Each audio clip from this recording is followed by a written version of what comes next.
Dear सरबर्थार्स में खुश आमदीद। दोस्तों, आज हम सीखेंगे आंसर और रिप्लाई में क्या डिफरेंस है। आंसर कब इस्तेमाल किया जाता है और रिप्लाई कब इस्तेमाल किया जाता है। जब हम आंसर बोलते हैं तो उसका मतलब क्या होता है, जब हम रिप्लाई बोलते हैं तो उसकी मीनिंग असल में क्या होती है। तो इसको देखते हैं। तो जनरली ये कहा जाता है कि जब आंसर की बात आए तो क्वेश्चन का आंसर होता है और रिप्लाई की बात आए तो अटैक का रिप्लाई होता है।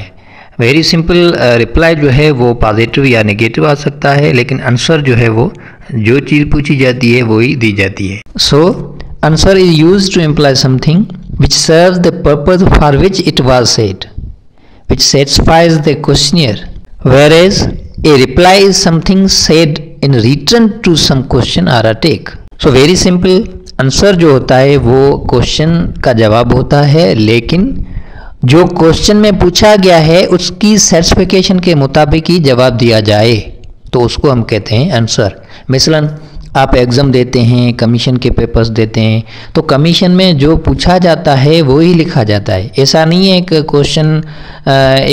क्वेश्चन में एक चीज़ है, आप आंसर में और कोई चीज़ दे रहे हैं तो सीधी सी बात है आप फेल होंगे। तो सेटिस्फिकेशन जो क्वेश्चनर है उसकी सेटिस्फिकेशन होना ज़रूरी है उस आंसर को जो दिया गया है उसको पढ़ के। जब एग्जामिनर है, चेक करने वाला है, चेकर है, वो आपका आंसर चेक करता है तो वो सेटिस्फाई हो, वो पासिंग मार्क्स दे। अगर पासिंग मार्क्स देता है it means checker is satisfied with your answer. अगर वो आपको फेल करता है it means he is not satisfied. So satisfaction answer में होना ज़रूरी है। आप कोई भी पेपर देते हैं उसमें अगर वो आंसर सही है तो ही आपको मार्क्स मिलेंगे। अगर सही है it means your answer is right and the examiner is satisfied with your answer.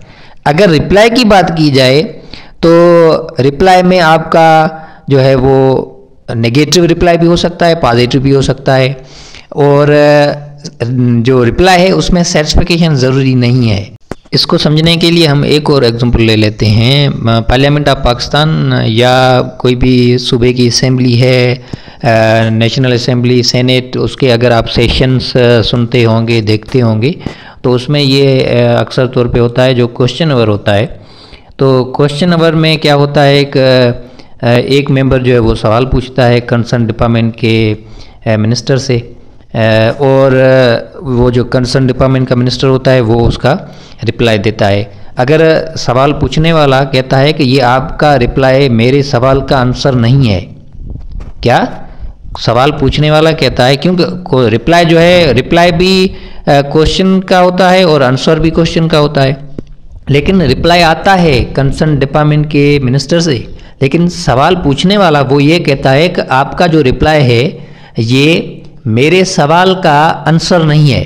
It means जो रिप्लाई है, रिप्लाई जस्ट रिप्लाई है क्वेश्चन का, वो कहता है मेरे सवाल का आंसर नहीं है। इट मीन्स जो क्वेश्चनियर है, सवाल पूछने वाला है, वो सेटिस्फाई नहीं है उस कंसर्न डिपार्टमेंट के मिनिस्टर के रिप्लाई से। इसका मतलब है कि जो क्वेश्चन का आंसर है वो अगर दिया जाए तो ही क्वेश्चनियर जो है वो सेटिस्फाई होगा। तो अगर वो गलत रिप्लाई देता है इट मीन्स क्वेश्चनियर सेटिस्फाई नहीं है, तो सवाल पूछने वाला सेटिस्फाई नहीं है, तो इसका मतलब है कि वो आंसर जो है वो गलत है। फॉर एग्जाम्पल, तालीम के वज़ीर से कोई मेंबर पूछता है कि आपने इस साल में कितनी स्कॉलरशिप्स गरीबों को दी हैं, और वो जो मिनिस्टर है वो कहता है हमने पास्ट में ये किया, अब जो है वो ये करेंगे, वो करेंगे, एजुकेशन को बढ़ाएंगे, मुल्क को तरक्की दिलवाएंगे। तो सीधी सी बात है वो सेटिस्फाई नहीं होगा। जिसने क्वेश्चन पूछा है वो कहेगा भाई मैंने पूछा है कि आपने स्कॉलरशिप्स कितनी दी है, आप सीधा सा जवाब दें। हमने जो है वो हायर स्टडीज़ लेवल पे इतनी दी हैं, सेकेंडरी लेवल पे इतनी दी हैं, प्राइमरी लेवल पे इतनी दी हैं। आप जो है वो असल आंसर है, असल जो रिप्लाई वो दे ही नहीं रहे हैं। आप जो है वो इधर उधर जा रहे हैं, ये किया हमने, ये किया, वो किया। तो अगर जो रिप्लाई आता है वो आता है ये किया, वो किया, इधर उधर, कंप्लीट जो है वो सीधा सा जवाब नहीं है, तो उसको हम कहते हैं रिप्लाई। अगर वही मिनिस्टर कहे कि हमने इस बार इस साल में जो है वो इतनी स्कॉलरशिप दी हैं, 500 दिए हैं, 1000 जो है वो सेकेंडरी लेवल पे दिए हैं, और जो है वो 2000 स्कॉलरशिप्स प्राइमरी लेवल पे दिए हैं और 200 स्कॉलरशिप्स जो हैं वो यूनिवर्सिटी लेवल पे दिए हैं। तो ये है आंसर। तो आंसर जो है वो, आंसर में सर्टिफिकेशन ज़रूरी है, रिप्लाई में सर्टिफिकेशन ज़रूरी नहीं है। रिप्लाई जो है वो कोई भी आ सकता है, लेकिन आंसर जो है वो क्वेश्चनियर जो डिज़र्व करता है या वो जो पूछता है जो चीज़ वो ही दी जाए रिप्लाई में, तो उसको हम कहते हैं आंसर। तो रिप्लाई जो है वो एक अम्ब्रेला टर्म है, जनरल टर्म है, लेकिन जो आंसर है वो स्पेसिफिक टर्म है। तो उम्मीद करता हूँ कि आपको दोनों में डिफरेंस जो है वो समझ में आया होगा, आंसर और रिप्लाई। अगर कोई कन्फ्यूजन है तो आप ज़रूर कमेंट कीजिएगा, क्वेश्चन है तो कमेंट ज़रूर कीजिएगा, या कन्फ्यूजन है इसके हवाले से, या आप अगर कोई एडिशन करना चाहते हैं तो भी कमेंट ज़रूर कीजिएगा। अल्लाह हाफिज़।